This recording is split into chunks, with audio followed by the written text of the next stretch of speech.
Hi, loves. Welcome to AW Confidential. Thank you for being here for another interesting episode.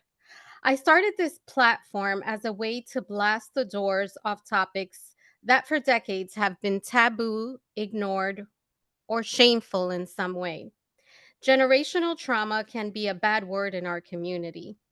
The cycle of trauma is passed down across generations and impacts families physically and psychologically.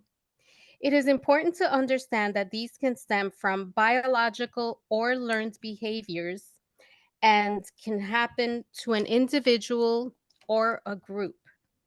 The most commonly spoken about are the ones that have to do with abuse, such as domestic abuse, physical, emotional, and sexual abuse. But there are others: substance abuse, depression, poverty, genocide, emotional numbness, slavery, war, natural disasters, and something as simple as difficulty trusting others can be passed on from generation to generation. We may not necessarily pass on the traumatic experience, but we can transmit the anxiety to our younger generations as early as in utero. Today's guest understands and has lived generational trauma. Like myself and many of you, we have broken the cycle, thankfully. Actress, author, speaker, and creative director at Lion Chaser Media, April Hernandez Castillo is best known for her performance in the film Freedom Riders, one of my favorites to this day, starring Hilary Swank. She played Eva and was very convincing as a tough Latina gang member. Her career was taking off, but April behind the scenes was keeping a real life secret as she dealt with her traumatic past. April, welcome. Hi, good morning. Great morning Good to morning. you. Yes, great morning. Thank you so much for being here and just sharing your story. Thank you for having So, oh, absolutely. You know I love you. me. Uh, so, you grew up in the rough streets of the Bronx during the crack epidemic era. You had some struggles that began at home. And then in your later years, I believe in your teen years, you dealt with your own trauma of an abusive relationship. But when I read about your story, that's not my focus. My focus is your resilience and your ability to forgive. And we've had this conversation, we've touched on it, Mhm. and I love how you went from trauma to strength. And that's what I want our audience to take away today. But before we even get there, we do need to speak about, generational trauma. And, there's a really big stigma. It's almost like we're talking about, no, estamos hablando de algo malo, something that's, that's taboo. And it's more common than we realize or than we want to admit to. So this term, generational trauma, is showing up a lot more today than ever. And I wanted to talk a little bit about your journey. Where did it begin? Can you share a little bit about what transpired and how you came to the realization, that you were in this cycle? Did you see any patterns? And how did you come out on the other side unstuck? I know that's a loaded question, girl. That is a loaded question. So let's start with one. So I grew up in the Bronx, born and raised. I grew up in the 80s during the height of the crack epidemic era. And, before that, New York City had experienced, heroin and cocaine in the 70s, right? Then it transgressed into crack. And unfortunately, that's when the war on drugs was established. That's when Say No, that's, from the Reagan era, which I just never worked. And also crack is whack. All of these terms, and into the 90s, crack continued, and we saw movies like New Jack City.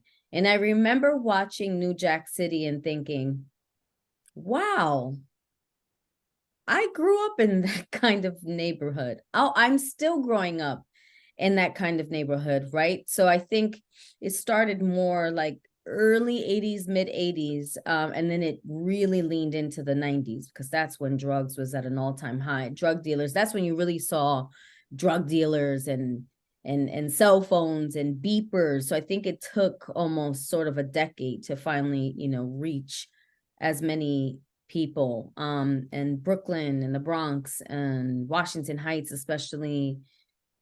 We were hit really hard. I'm not saying Queens wasn't, or anyone else, but those you could really feel.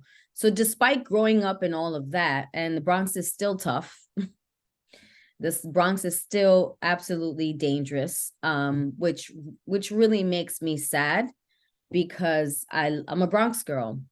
I love it, but the amount of death that I hear about every day, there's no more street code, right? The young people, they don't have street code. We had street code. Like, there were certain people you didn't rob, right? Old ladies, kids, mothers, you typically just didn't. Now everyone is a target, which makes it even more dangerous to walk these streets. But there's still this sense of pride in Bronxites. We love it. We're very cocky. We're very proud. And so despite all of that, I grew up in a house that was loving. My parents did their best to give me everything that they could. I never saw abuse in the sense of, my father didn't like punch my mom and hit my mom. My mom played more of the aggressive role, and I didn't understand her plight. I didn't understand her story until I was much older. And I realized that, oh, my mom had abused me mentally and emotionally, right? So that's years of work. And then unfortunately, I fell into an abusive relationship, which is where we were talking about. And so from the age of 16 to about 19 and a half, I was in a physical and emotional abusive relationship, which eventually almost led to him taking my life. I was able to escape. I wanted to take my own life, and I unfortunately became pregnant and had an abortion. So there was a lot going on as a teenager, which I didn't understand, because I was like, man, I wasn't really around that, in the sense of what my other friends, I saw abuse from my other friends. And when you become an adult, you don't realize how much of that trauma you carry on into your life, how it affects your decisions, how it affects your professional environment, how it affects your relationships, intimate relationships. And so it was only until I did Freedom Riders. So now you're talking about 2007, 2008. So no one knew about my abuse, not my parents. The only person who knew about it really was my boyfriend, who is now my husband, not the abuser. Just want to make that clear. So that's where I discovered it, because I was like, oh, I feel like I have a story. I never identified as a victim because I didn't have that language. I just knew I left a really bad, toxic, unhealthy relationship. And I said, I'm going to make something of my life. I'm not going to allow it to define me. So I think sometimes when we experience abuses, and it's different for everyone. There is no formula that works. That's why I never, when people ask, oh, what advice can you give? I'm very particular, because it's very different for everyone. Well, I am going to ask you later on, Yes, but of course. Because, how many of our friends say, well, why did you stay? Why didn't you leave? Or how could you allow somebody, to hit you? Like, no woman or no person wakes up in their right mind saying like, oh my gosh, I want to be abused today. Like, that's my goal. No one wants to be, told that they're pieces of, what. No woman wants that. But when you find yourself in that situation, it's a web, right? It's so deep. And sometimes you don't even realize that you are in an abusive relationship, because we, as women, we tend to overlook, especially Latina women, right? We have the ay bendito syndrome. We have that syndrome where we look at that person and be like, ay bendito, who's going to be there for this person? Meanwhile, you have a You black eye. you have more sympathy or empathy for that person, the abuser, Right. than you do Because for God forbid yourself. we actually put ourselves first, especially in the Latino culture. So those are some of the things that I had experienced, and I realized, like, oh, I need help.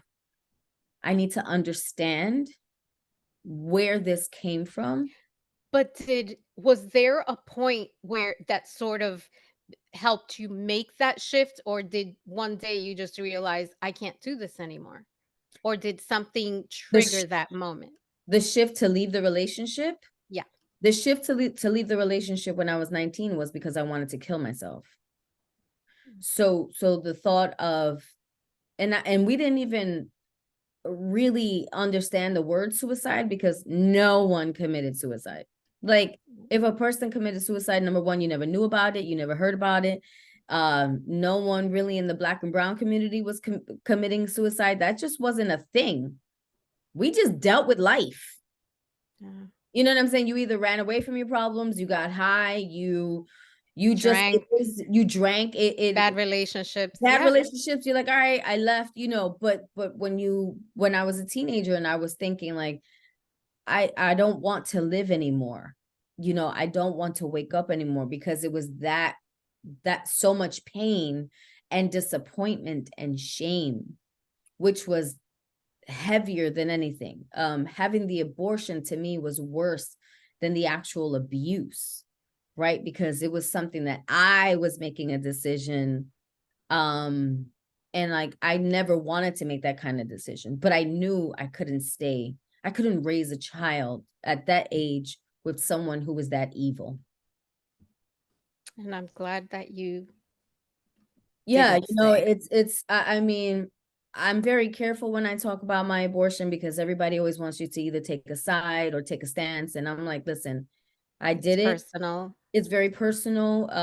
I never felt empowered. I don't know, this rhetoric now that I'm seeing women saying, like, making videos on social media of how empowered excuse me, but that's a crock of shit. No one goes into an abortion clinic and you're like, yes, I'm Mm. having a party. That's, and hey, if that's how you feel, then by all means, that's you, but not for me. For me, it was one of the hardest and worst decisions that, I've been able to finally forgive myself for. But those generational curses did come from my family, and I didn't know. And I'm glad you mentioned that, because you mentioned the word forgiveness, and I think that we have to first accept what has happened to us before we even begin to deal with our stuff. And then I know for myself, I've had to go through the process of acceptance to help me heal. And part of that is forgiveness. Right, Forgiveness for myself, for those that hurt me, because walking around with all that pain is detrimental to our mental, emotional, and physical health. right. So I'm wondering, um, what like I want to try and give the audience sort of like some of the, the signs or the symptoms, or help them sort of decipher, like, how do you know when you're in this pattern, in this cycle? I know, because, well, now I'm older and I feel more aware, I've read more, I've spoken my about my story, and I feel that I'm not the only one, I'm not alone. And Right. as you speak it out into, existence, as you speak to other people, as you read, you realize, first of all, I'm not alone. And second of all, something's wrong here. Something's wrong. So, Yeah. for I think it's the gut, right? I think it's that mm, intuition. I think it's whatever you referred to, but you just know, I don't feel like this is what a healthy relationship. But if you come from a family that you've never seen or witnessed what healthy relationships look like, how do you have a reference? Yeah. How can you tell? But I think we have that animal instinct. I think animal instinct that, that third eye that tells you this is not right, because when this happens, I feel this way. So, obviously if somebody is hitting you, that is a sign. That's the number one sign. But what happens when it's not physical abuse? Right? What happens when it's verbal? What happens? So verbal meaning the way they talk to you, the way they talk down to you, the way that if you're around their friends and he or she or whoever, however you identify, they embarrass you, they constantly put down your dreams, they constantly gaslighting you. So what does that really mean, right? When we talk about gaslighting, because I see it in the media and it drives me crazy how no one really uses it the right way. And gaslighting, it derived from a movie from, I think, in I the I 1930s. wrote an article about this. Yes. Right. Yes. And so the man kept the light on or something like that. And then the woman would be like, did I have it on? It's one of those things where you doubt everything that you're saying because this person is manipulating you. Psychological manipulation. Psychological, yes, it is psychological manipulation. So for instance, my ex-boyfriend, he would be like, oh, I saw you looking at that guy. I know you were looking at him. And when I tell you there was no one there, and I didn't even, when I would walk with him, I barely would look up because I just didn't want to, I didn't know if he was going to hit me. I didn't know what that was going to be like. And it was just this constant, like, am I crazy? So once you ask yourself, am I going crazy? Uh, That's the I moment where you just be like, I think I'm going crazy. Like he's really making me feel like I'm over, I'm over exaggerating, or am I really complaining? Like I think I'm complaining too much. So then what happens is you begin to shift and change who you are. So if you are a woman who has a big mouth, you become quiet. If you are a person who really doesn't speak, you become even quieter, because that's what abuse does, especially with sexual assault, sexual abuse, rape, molestation. That person who is utilizing their power to instill fear is saying, if you tell mommy or daddy, or if you tell anyone, I will end your life. So as a child, you don't. how can you really, because you're thinking, my gosh, if I say something, what if he hurts my mom, or what if he hurts my dad, or whoever's raising me? So that's why we stay quiet. And once again, our little bodies don't understand what is taking place. And if you're going to get even deeper, there are kids who, you're like, wow, it feels good, but it's not supposed to feel good, and I don't know what to do with this. Like that's how deep and demonic sexual abuse is, and all of these things. So people say, why does it take a victim to speak for so long? Because sometimes our brains haven't even allowed us to comprehend that we were abused, because then we disassociate. So all of these things, that's why it takes time. So that's why it took me almost 10 years, because of the shame of everything that I was like, why would I want to share this with anyone who I know is going to judge me? Well, and this is the, I guess, the bravery part, and you deciding to cope and to sort of bring out your story into the light. It's bravery all on its own. But you took this story and you wrote a book about it. And I want to know, why did you feel that it was important, um, to release the story into the world? How did you get there? Because it's painful. Right. I mean, because when you survive something and you've been able to heal, you've been able to be successful, you've been able to find love, you've been able to love yourself, forgive yourself, then that is a gift from God, right? So God saved me. I gave my life to Christ, and he has called me to be able to spread my gospel, in the sense of you know, it is possible that healing can happen, that you can find love, that you can enjoy the sun again, And right? that you're worthy. And that you're worthy of that healing. I mean, I've spoken, I don't know how many stages, and I've met hundreds of women who I've witnessed them in their trauma. They are at the height of their trauma, and they go, I can't talk about it, it's just too much. And I understand that. And there are some things that is, it will be a lifelong journey of healing, you know. And I think that's the beauty of it. And then I think that there are things that need to be healed right away. And so writing the book, it's just an extension of what I do, of who I am.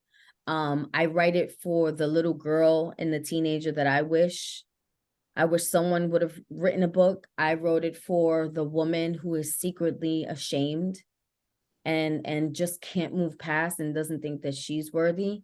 I write it for the man who is wondering, how can I be a better husband? How can I be a better father? How can I not repeat the cycle of abuse? You know, because I've had a lot of men say, well, can I read your book? And I'm like, you should read my book. Right? It'll give you insight on what and how abuse truly affects us as human beings.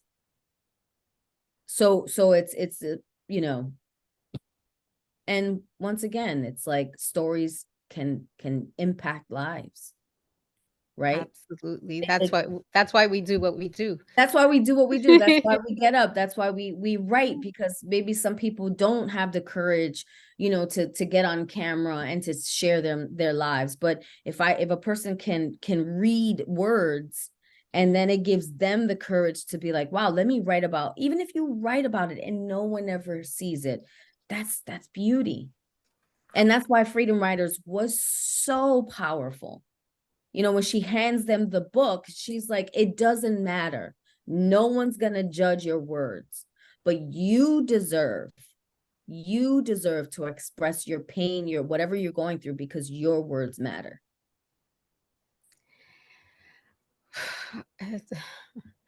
Oh man. I remember seeing that movie during a time where I still had not dealt with my trauma. And I remember that moment.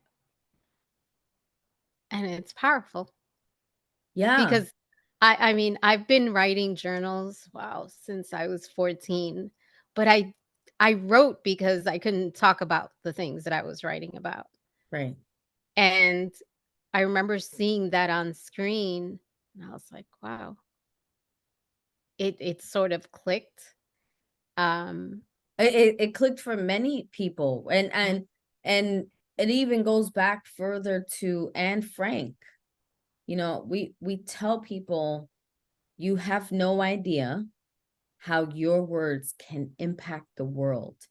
That little girl, that teenage girl, wrote about her feelings of the Holocaust, of wanting to become all of these things, and she died at the age of 16.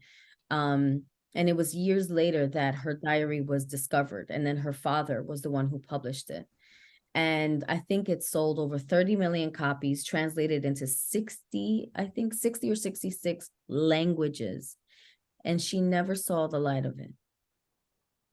but But then, it's part of history. right. And then Aaron Gruel found the book, The Diary of Anne Frank, and brought it to her classroom, because she's like, listen, you think you're in a war? Yeah, you are in a war, but listen, read somebody else's story right now. You know, you're not the only one who's suffering.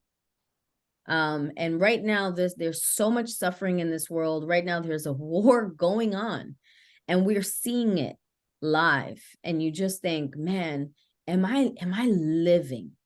I'm alive, but am I truly living out my purpose? Yeah, I've been through a lot of stuff. How do I make it all work? What if I you know, what if I suck as a mom? right? How do I redeem myself? Every day you get to redeem yourself. How do you get to break the cycle of addiction, right? It's just one step at a time, and but you got to sit with yourself. And that can be incredibly Oh, uncomfortable. listen, I mean, who the heck wants to sit with all their pain? Like, hey, girl, oh, With it, oh, it's what's like going on, you're gonna sit in trauma? a room and it literally it feels like the room is packed with bags of your crap because Yeah. literally Oh, it is. that's what you're doing. Right. That's I'm an what you're actress. doing. So I'm like, who's coming to the stage today? What part of the hurt April or where, you know what I'm saying? And I feel like this, I get the whole, um oh my gosh, what is it? Like the self, like helping yourself and like, I'm just there like, yo, you know what's real about helping yourself? When you can sit, Mhm.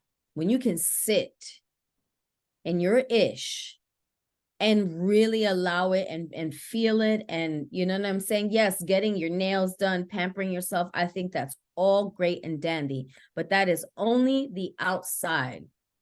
If you want to see real healing, mama, you better start doing some real soul work. And the Mhm. soul work, no one can do that for you until you decide, I am ready. I'm terrified. I may not be ready, but I have to get better.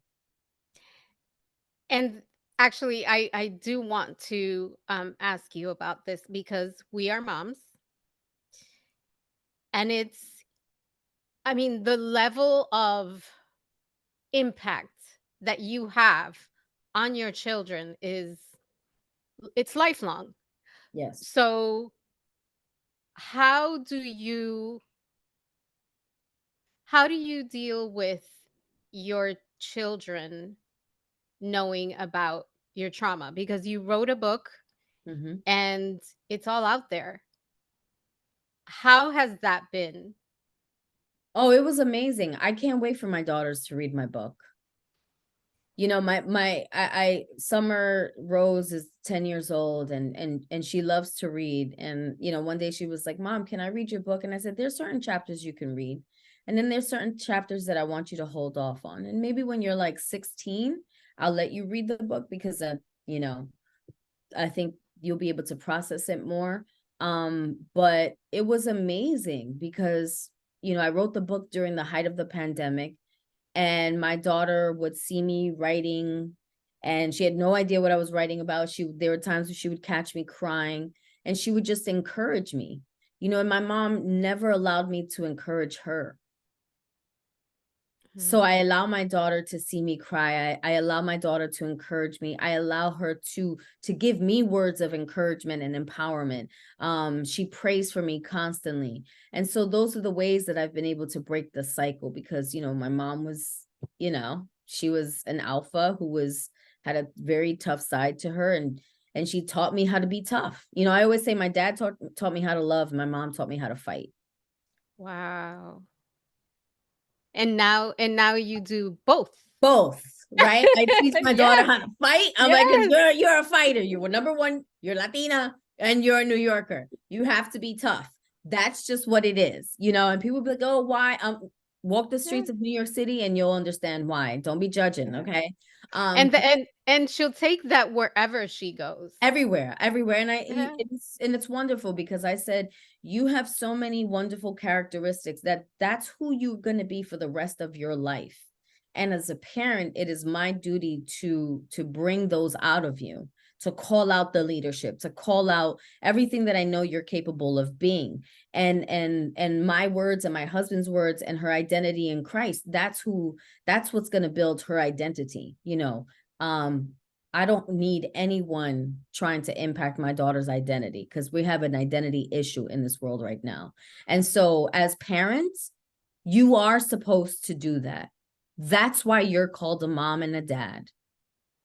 Now, when I listen to you speak, it's very apparent to me that faith is important to you. Yes. And we all need there's no way to get out of generational trauma, break the cycle without some support. You Right. need some type of support. Right. Yes, you do the internal work, but whether it's therapy or a pastor or a friend or a parent, you need support. Right. So being that, generational trauma is so complicated, Mhm. human beings are incredibly complex. Mhm. What resources did you resort to as you unfolded the trauma that was left behind for you to figure out? Before I started speaking, um, I really needed to understand domestic violence. I needed to understand intimate partner violence.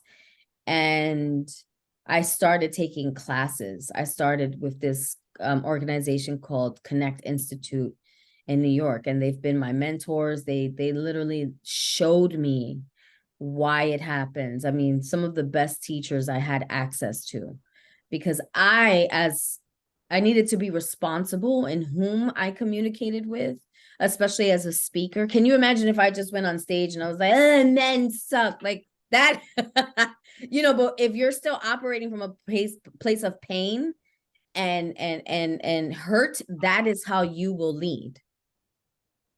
With your pain, with your You will lead, pain. and people think that that's empowerment, and that's not. That's false empowerment. But I was like, I can't do that because that's not fair to the men who are doing it right, and to the men that who want to try and do better. Now, I also know my boundaries. I there are certain men or people that I can't work with just because of my own triggers. And I'm aware of that. But it was doing the work and understanding. And then yes, of course, like, God being in my life, and also, therapy. It was just a combination, because I was like, man, A team, right? I had a team, girl. I had so many shackles. I had so many spiritual shackles on my soul that I thought, I can't, therapy alone would not be enough for me. And for some people, therapy alone is everything. As long as you're doing something to work on yourself, that's just how we heal. Because I remember someone asked me a profound question. They go, when do you know, when did you know that you were ready to begin speaking Mm. about it? And I had to be like, huh. And I said, I think I was ready when I wouldn't have panic attacks anymore, when I wouldn't feel like I was suffocating from the anxiety, where I can talk about it but not relive it. Wow. I Because if get I'm it. if I'm on stage, I have to be careful, because there's a woman or there's somebody who's suffering. And if I am reliving my trauma, I'm triggering her trauma. So I had to be able to have that wisdom that I can talk about it and not relive it. It's Especially, almost yeah, especially if you're there for, someone's paying you, right? You're not there to like slay. Some speakers just have an ego and they just want to slay and think, I'm like, no, man, like, you're playing with people's lives. you want to connect, but Yeah, you want to connect. You want you someone don't to, wanna add to that I trauma. don't want to add to the trauma, Right, and I'm right. always very aware of when I'm speaking. I give like warnings. I go, whatever I say, please, like, if you want to get up and leave, you can do that. If you want to talk to me, like, I always give out warnings, just because it is very triggering. I mean, it's a heavy topic to talk about, but that's how I knew, especially when I began talking about my abortion, which wasn't until 20 years later. Yeah. Yeah.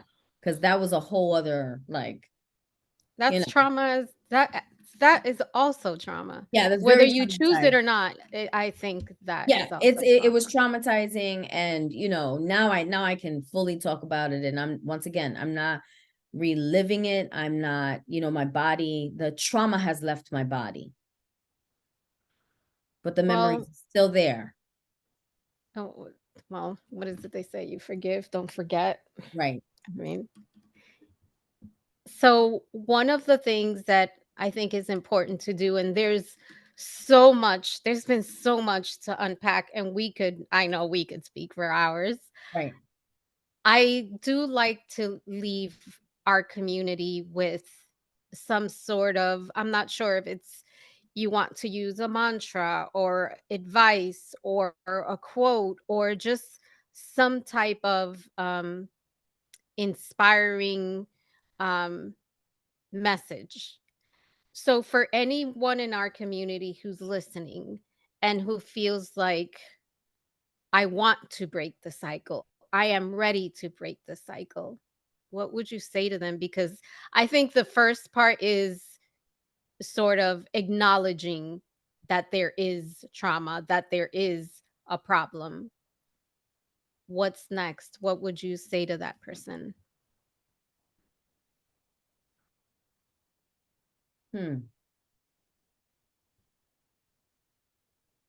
Everything begins with one step. Oh, I just got chills. One step. Mm. Stop faking it to make it. Because it's not going to bring you anything but more pain. And it won't get solved overnight. That's for It sure. It won't get takes solved. years. But the one step, because life is so overwhelming, bills, trying to figure out your life. If you're not happy, if you're unfulfilled, it's saying, what is one step that I can take? That's all you need. That is all you need. Now, obviously, there are 10 other things that but when you make that choice, the power of choice, the ability to say, I want to live, and I want to live a life that is fulfilling, filled with purpose. I need to make the decision, and whatever that is for you. So when I, was in the depths of my own hell, and I've been there several times in different areas of my life, I said, I need to leave, and I desperately want to live. Mhm. I witnessed my mom not live. She was alive, barely towards the end, but she never lived out her life. So that is my why. That is what keeps me every day pushing to be as great as I can be. I try to be the best friend I can be. Definitely try to be the best wife. I try to be the best mom. I try to be the best version to me. I'm not always good at that. I'm getting better. Love starts with you. But I definitely love myself. I know what it's like to be in the other spectrum of hating myself, and I'm like, that's not going to get me anywhere. And I don't want any wrinkles, so I need to My mom maintain. used to say that. I need to maintain as much as I can, because stress brings your face to look older, and who the hell wants to look older? We don't, right? And I don't want Botox, not yet. That's like maybe like in 10 more years. And so, whatever J-Lo's doing, that's, I just want, more her face. But yeah, it's that one step. What can we do? What can we do with that one step? Maybe that one step is drinking water. Maybe that one step is just taking a breath, because we operate under so much pressure, we don't breathe. We breathe shallow breaths. But when you actually sit and breathe and allow it to just, you can think clearer in seconds. Now, if you're having a panic attack, that's a little different, but I'm talking about just waking up and saying, like, you know what, I'm going to take 5 minutes and I'm going to breathe. I'm not going to look at my phone. I'm not going to answer any emails. I'm just going to breathe. And once you've taken that breath, you have a glass of water and you're like, okay, what do I need to do? Right. So action steps, one action step. That is all. Don't let social media bombard you with like, oh, boss lady, It's a lot please. of noise. A lot There's a of lot of noise. noise. Like, just start Yeah. one thing. If you can do one thing, then you've accomplished everything. And I'll tell you why. Because when I was going through my postpartum depression, And that was the second time where I tried to take my own life. So I had a friend, bless her soul. I would cry because that's all I could do. And she would tell me, April, this is what you're going to do. While I'm sobbing, she says, you're going to get out of bed and you're going to get in the shower and you're going to take a shower. And then you're going to comb your hair. And then you're just going to just breathe. And I did that. And I was like, okay, I'm going to take a shower. I'm going to comb my hair. And just doing that made me feel like I'm okay. I can do this. Simple. But it's really hard when you're depressed. Yeah. You know, when your body is telling you don't get up. Don't get up. It's like your body gives up and Your you're body gives trying to, up. yeah. Right. And like you don't want to, but your chemistry is down. Well, It's it's like your mind gives up first and then your body yeah, follows. right. It's like everything. Yeah. So like for me, getting up and taking a shower but like I had to physically hear those words. You get up, just get up and go to the bathroom and turn on the shower and then just take a shower. And that was all I did to That's accomplish all. it. And I felt accomplished. And some days that's all you can handle, and that's okay. As long as you get in that shower, And you that's could, it. right? It's Because okay. it's because you're like, That's it. okay, I washed my hair. I Yeah. put a little makeup on and I feel like I can live. And it's just, I'm saying this because I lived it. I don't really talk about things that I haven't gone through and done that I'm like, no, you can do this. But just breathing will help you so much. And you deserve to breathe. You know, you deserve to feel that air in your lungs. You deserve to just be like, I'm gonna be okay. April, thank you so, so much. But I can't let you go without Yes. you letting us know the name of your book, where everyone can find it. It Yes, has absolutely. incredible reviews. Yes, Please yes, it share with us does. how can everyone find you and all those good details. Of course. Well, embracing me. It's my sweater. Oh my God, it's Love cute. that sweatshirt. I wish I had more. I need to sell it again. You need to Embracing send me me. one of those. Yes. I need to. I don't have any more in stock, but I think I'm gonna put this out again. It was a hit. You can catch the book on Amazon.com or pretty much anywhere where they sell books.